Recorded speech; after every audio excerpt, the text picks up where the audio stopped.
Hebrews chapter 11, part 1. Now faith is confidence in what we hope for and assurance about what we do not see. This is what the ancients were commended for. By faith, we understand that the universe was formed at God's command, so that what is seen was not made out of what was visible. By faith, Abel brought God a better offering than Cain did.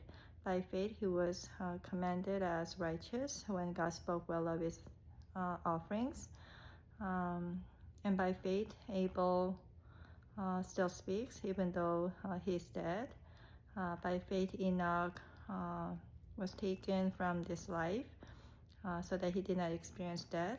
He could not be found because God had taken him away. For before he was taken, he was commended as one who pleased God.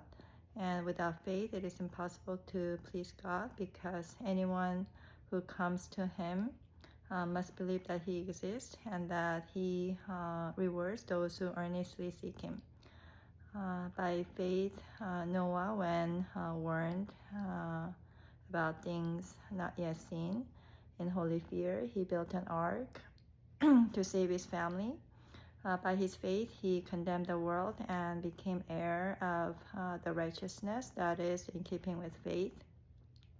By faith, Abraham, when called to go to a place he would later receive as his inheritance, obeyed and went, even though he did not know where he was going.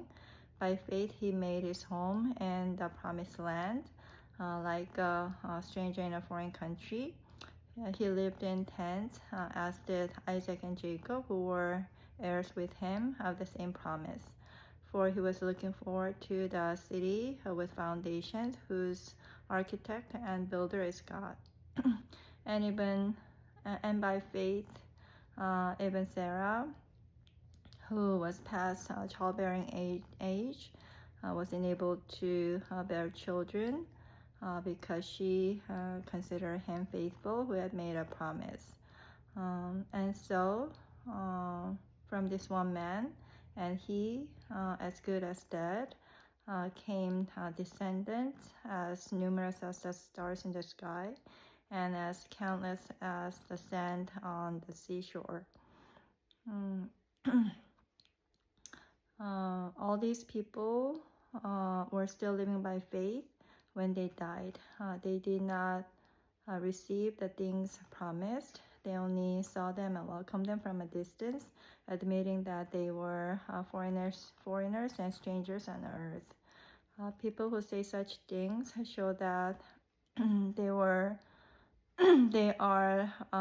looking for a country of their own. If they had been thinking of the country they had left, they would have had the opportunity to return. Instead, they were longing for a better country, a heavenly one. Therefore, God is not ashamed to be called their God, for he has prepared a city for them.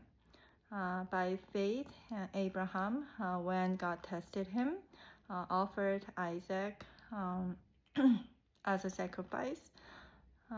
He who had embraced the promises was about to sacrifice his one and only son, even though God had said to him, "It is through Isaac that your offspring will be reckoned."